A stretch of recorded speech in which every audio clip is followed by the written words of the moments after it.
ಪರಂಗಿ ಮರದ ವಿಶೇಷತೆಯ ಬಗ್ಗೆ ಸಾಧಾರಣವಾಗಿ ನೀವು ತಿಳಿದುಕೊಂಡಿರ್ತೀರಿ. ಹೀಗಾಗಿ ನಾವು ಅದರ ಬಗ್ಗೆ ಬೇರೆ ಹೇಳಬೇಕಾಗಿಲ್ಲ.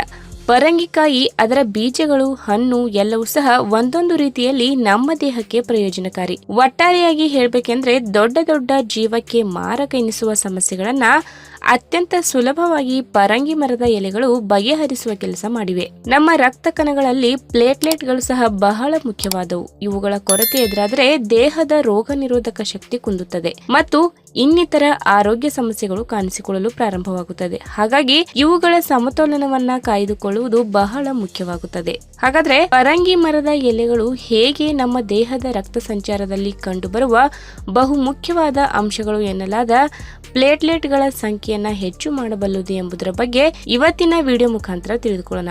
ಅದಕ್ಕಿಂತ ಮುಂಚೆ ನೀವಿನ್ನೂ ನನ್ನ ಚಾನೆಲ್ಗೆ ಸಬ್ಸ್ಕ್ರೈಬ್ ಆಗಿಲ್ಲ ಅಂದ್ರೆ ಪ್ಲೀಸ್ ಸಬ್ಸ್ಕ್ರೈಬ್ ಮಾಡ್ಕೊಳ್ಳಿ, ಹಾಗೆ ಪಕ್ಕದಲ್ಲೇ ಇರುವಂತಹ ಬೆಲ್ ಐಕಾನ್ ಕ್ಲಿಕ್ ಮಾಡಿ. ಪರಂಗಿ ಮರದ ಪ್ರತಿಯೊಂದು ಭಾಗವೂ ಕೂಡ ಆರೋಗ್ಯಕರ ಎಂದು ಹೇಳ್ತಾರೆ. ಹಾಗಾಗಿ ಪರಂಗಿಕಾಯಿ, ಪರಂಗಿ ಹಣ್ಣು, ಪರಂಗಿ ಬೀಜಗಳು ಹಾಗೆ ಅದರ ಎಲೆಗಳು ಕೂಡ ನಮ್ಮ ದೇಹದ ರೋಗ ನಿರೋಧಕ ಶಕ್ತಿಯನ್ನ ಹೆಚ್ಚು ಮಾಡುವ ಗುಣವನ್ನ ಪಡೆದುಕೊಂಡಿವೆ. ಇದರ ಜೊತೆಗೆ ಆಂಟಿ ಆಕ್ಸಿಡೆಂಟ್ ಅಂಶಗಳ ಪ್ರಮಾಣ ಕೂಡ ಅತಿ ಹೆಚ್ಚಾಗಿ ಕಂಡು ಬರುತ್ತದೆ. ಇತ್ತೀಚಿನ ಸಂಶೋಧನೆಯ ವರದಿಗಳು ಹೇಳುವಂತೆ ನೀರಿನಲ್ಲಿ ಬೆರೆಸಿದ ಕೇವಲ 25 ml ಪರಂಗಿ ಎಲೆಗಳ ರಸ ಪ್ರತಿದಿನ 2 ಬಾರಿ ಸೇವನೆ ಮಾಡುತ್ತಿದ್ದರೆ ಪ್ಲೇಟ್ಲೆಟ್ ಸಂಖ್ಯೆ ಹೆಚ್ಚಾಗುವ ಸಾಧ್ಯತೆ ಇರುತ್ತದೆ. ಪಪ್ಪಾಯ ಹಣ್ಣು ತನ್ನಲ್ಲಿ ವಿಟಮಿನ್ ಎ ಮತ್ತು ವಿಟಮಿನ್ ಸಿ ಅಂಶವನ್ನ ಹೆಚ್ಚಾಗಿ ಹೊಂದಿರುವ ಕಾರಣದಿಂದ ಇದನ್ನು ಪೌಷ್ಟಿಕ ಸತ್ವಗಳ ಆಗರ ಎಂದು ಕರೆಯಬಹುದು.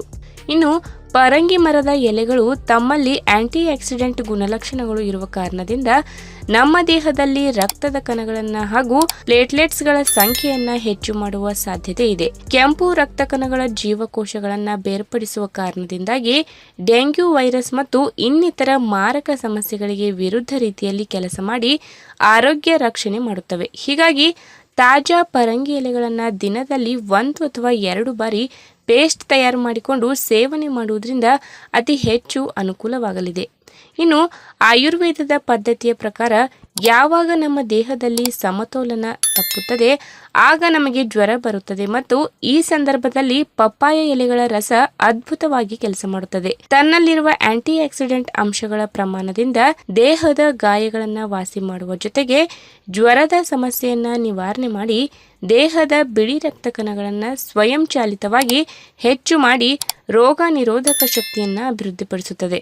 ಇನ್ನು ಪರಂಗಿ ಮರದ ಎಲೆಗಳ ರೀತಿ ಇನ್ನೂ ಕೆಲವು ಆಹಾರ ಪದಾರ್ಥಗಳು ಪ್ಲೇಟ್ಲೆಟ್ ಸಂಖ್ಯೆಯನ್ನ ಹೆಚ್ಚು ಮಾಡುವಲ್ಲಿ ನೆರವಾಗುತ್ತವೆ ಎಂದು ಹೇಳ್ತಾರೆ. ಹೌದು, ನಮ್ಮ ದೇಹದಲ್ಲಿ ಡೆಂಗ್ಯೂ ಜ್ವರವನ್ನ ನಿವಾರಣೆ ಮಾಡಿ ಪ್ಲೇಟ್ಲೆಟ್ ಸಂಖ್ಯೆಯನ್ನ ಹೆಚ್ಚು ಮಾಡುವ ಗುಣಲಕ್ಷಣವನ್ನ ಆಡಿನ ಹಾಲು ಕೂಡ ಪಡೆದುಕೊಂಡಿದೆ. ಆದರೆ ಡೆಂಗ್ಯೂ ಜ್ವರ ಬಂದಿರುವ ರೋಗಿಗಳಿಗೆ ಆಡಿನ ಹಾಲು ಸೇವನೆ ಮಾಡಿದರೆ ಪರಿಹಾರ ಸಿಗುತ್ತದೆ ಅಥವಾ ಇಲ್ಲ ಎಂಬುದರ ಬಗ್ಗೆ ಯಾವುದೇ ಖಚಿತ ಮಾಹಿತಿ ಇಲ್ಲ.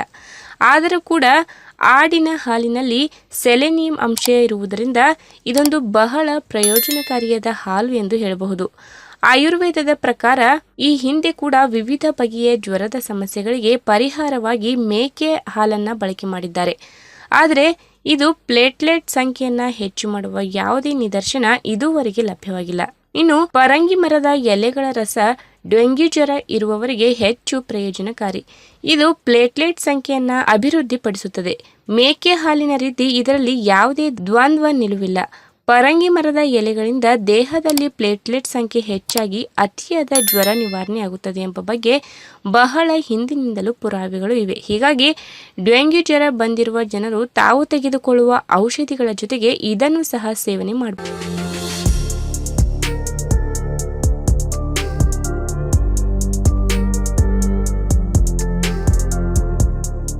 ರೋಗ ನಿರೋಧಕ ವ್ಯವಸ್ಥೆ ಮತ್ತು ಆರೋಗ್ಯ ಚೆನ್ನಾಗಿದ್ದರೆ ಚಳಿಗಾಲ, ಮಳೆಗಾಲ ಅಥವಾ ಬೇಸಿಗೆ ಕಾಲ ಯಾವುದೇ ಸಮಯದಲ್ಲಿ ನಾವು ಖುಷಿಯಾಗಿರಬಹುದು.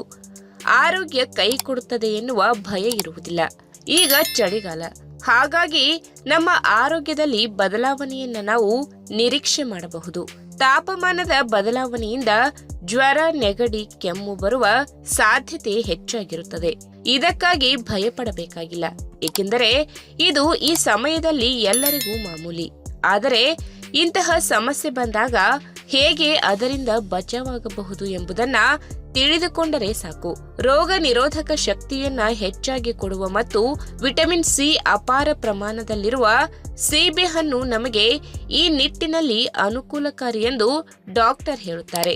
ಹಾಗಾದ್ರೆ ಅದು ಹೇಗೆ ಎಂಬುದನ್ನ ಇವತ್ತಿನ ವಿಡಿಯೋ ಮುಖಾಂತರ ತಿಳಿದುಕೊಳ್ಳೋಣ. ಅದಕ್ಕಿಂತ ಮುಂಚೆ ನೀವಿನ್ನೂ ನನ್ನ ಚಾನಲ್ಗೆ ಸಬ್ಸ್ಕ್ರೈಬ್ ಆಗಿಲ್ಲ ಅಂದ್ರೆ ಪ್ಲೀಸ್ ಸಬ್ಸ್ಕ್ರೈಬ್ ಮಾಡ್ಕೊಳ್ಳಿ, ಹಾಗೆ ಪಕ್ಕದಲ್ಲೇ ಇರುವಂತಹ ಬೆಲ್ ಐಕನ್ ನ ಕ್ಲಿಕ್ ಮಾಡಿ. ಸೀಬೆಕಾಯಿಯಲ್ಲಿ ವಿಟಮಿನ್ ಸಿ ಮತ್ತು ನೈಸರ್ಗಿಕವಾದ ಆಂಟಿ ಆಕ್ಸಿಡೆಂಟ್ ಪ್ರಮಾಣ ಹೇರಳವಾಗಿ ಕಂಡುಬರುತ್ತದೆ. ಸಂಶೋಧನೆಯ ಮೂಲಗಳು ಹೇಳುವ ಪ್ರಕಾರ ಕಿತ್ತಳೆ ಹಣ್ಣುಗಳಿಗೆ ಹೋಲಿಸಿದರೆ ಸೀಬೆ ಹಣ್ಣಿನಲ್ಲಿ ಅಥವಾ ಸೀಬೆಕಾಯಿಯಲ್ಲಿ ವಿಟಮಿನ್ ಸಿ ತುಂಬಾ ಹೆಚ್ಚಾಗಿದೆ. ನಮ್ಮ ದೇಹಕ್ಕೆ ವಿಟಮಿನ್ ಸಿ ಹೆಚ್ಚಾಗಿ ಸೇರುವುದರಿಂದ ದೇಹದಲ್ಲಿ ಬಿಳಿ ರಕ್ತ ಕಣಗಳ ಸಂಖ್ಯೆ ಹೆಚ್ಚಾಗುತ್ತದೆ. ಚಳಿಗಾಲದಲ್ಲಿ ಎದುರಾಗುವ ಅನಾರೋಗ್ಯಕರ ಸೋಂಕುಗಳ ವಿರುದ್ಧ ಹೋರಾಡಲು ಇದು ಸಹಾಯ ಮಾಡುತ್ತದೆ. ಇನ್ನು ವರದಿಗಳ ಅನ್ವೇಷಣೆಯಲ್ಲಿ ತಿಳಿದುಬಂದ ಸತ್ಯ ಏನೆಂದರೆ ಸೀಬೆಹಣ್ಣು ಮನುಷ್ಯನ ರೋಗ ನಿರೋಧಕ ಶಕ್ತಿಯನ್ನು 10 ಪಟ್ಟು ಹೆಚ್ಚು ಮಾಡುತ್ತದೆ ಎಂದು. ಸೀಬೆಹಣ್ಣಿನಲ್ಲಿ ನಾರಿನ ಅಂಶ ಕೂಡ ಅಪಾರ ಪ್ರಮಾಣದಲ್ಲಿ ಕಂಡುಬರಲಿದ್ದು ನಮ್ಮ ಹೃದಯ ಹಾಗೂ ಇತರ ಪ್ರಮುಖ ಅಂಗಾಂಗಗಳನ್ನು ಮತ್ತು ನಮ್ಮ ಜೀರ್ಣಾಂಗ ವ್ಯವಸ್ಥೆಯನ್ನು ವೃದ್ಧಿಸುತ್ತದೆ. ರಕ್ತನಾಳಗಳಲ್ಲಿ ಶೇಖರಣೆಯಾಗಿರುವ ಕೊಲೆಸ್ಟ್ರಾಲ್ ಪ್ರಮಾಣವನ್ನು ಇದು ತಗ್ಗಿಸುತ್ತದೆ ಎಂದು ತಿಳಿದು ಬಂದಿದೆ. ಹಾಗಾಗಿ ಹೃದಯದ ಆರೋಗ್ಯಕ್ಕೂ ಕೂಡ ಇದು ತುಂಬಾನೇ ಒಳ್ಳೆಯದು.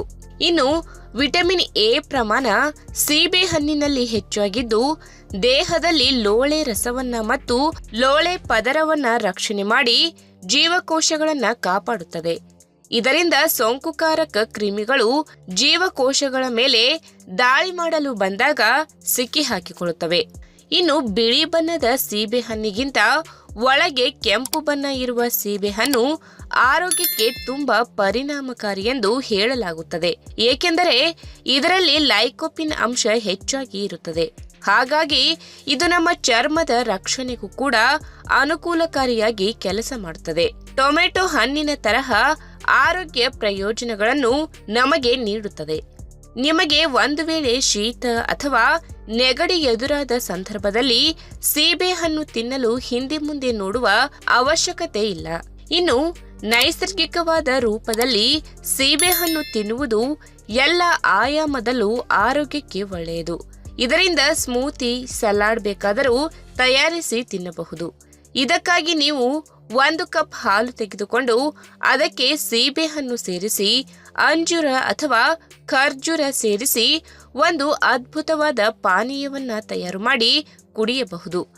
ಬೆಳಗಿನ ಸಮಯದಲ್ಲಿ ಬ್ರೇಕ್ಫಾಸ್ಟ್ ಬದಲಿಗೆ ಇದನ್ನು ತೆಗೆದುಕೊಳ್ಳಬಹುದು ಅಥವಾ ಮಧ್ಯಾಹ್ನ ಊಟದ ಸಮಯದಲ್ಲಿ ಬೇಕಾದರೂ ಸೇವನೆ ಮಾಡಬಹುದು.